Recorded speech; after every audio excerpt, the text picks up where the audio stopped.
Sigan tiempo. 18.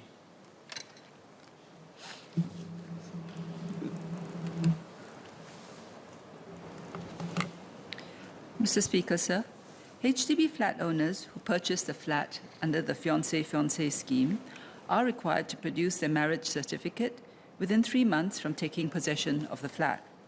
The 3-month period is generally sufficient, as most couples would have ample time after the flat application to plan for their marriage.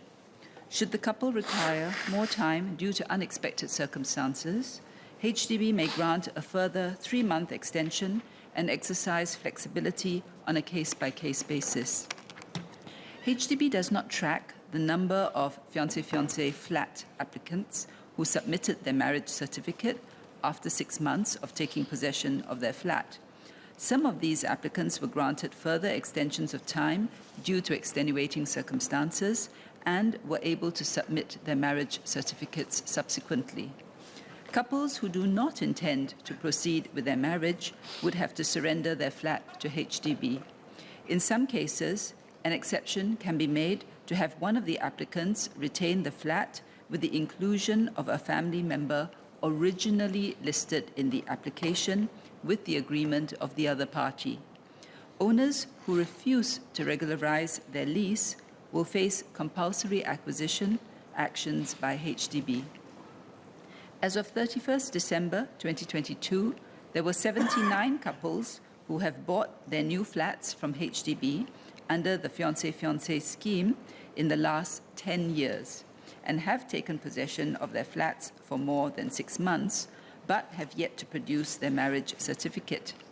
Of these 79 couples, HDB allowed 3 of the cases to have one of the applicants retain the flat with the inclusion of a family member originally listed in the flat application, and initiated compulsory acquisition actions against 2 of them. Another 5 couples have submitted applications to surrender their flats. The remainder are recent cases where many had cited difficulties proceeding with their marriage during the COVID period. HDB will continue to work with the owners of the remaining outstanding cases to regularize their lease through the submission of marriage certificate, surrender of the flat, or via compulsory acquisition actions. Associate Professor James Lin. Thanks, Minister, for the response. I'm wondering if you could just elaborate a little bit on the reason why the stipulation that the an original member of the application has to be included. I say this because I've had residents that have made a request because they no longer ended up with the original intended partner, actually try to apply with another new partner, but and all the parties involved agreed with the process, but because, of course, the new partner is not listed in the original application, this was rejected.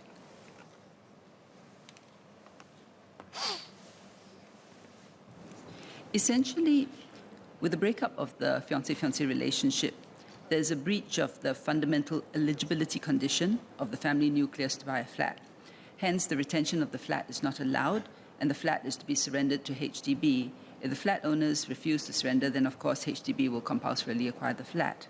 And then, specific to the question that Associate Professor Lim raised, the only exception to allow one party to retain the flat is with parents who were originally listed in the application for purchase of the flat, and the retaining party with his or her parents would have qualified to buy the flat as a family nucleus even without the couple's marriage. So that is the idea, because with the other family member, they would have qualified on their own even without marriage.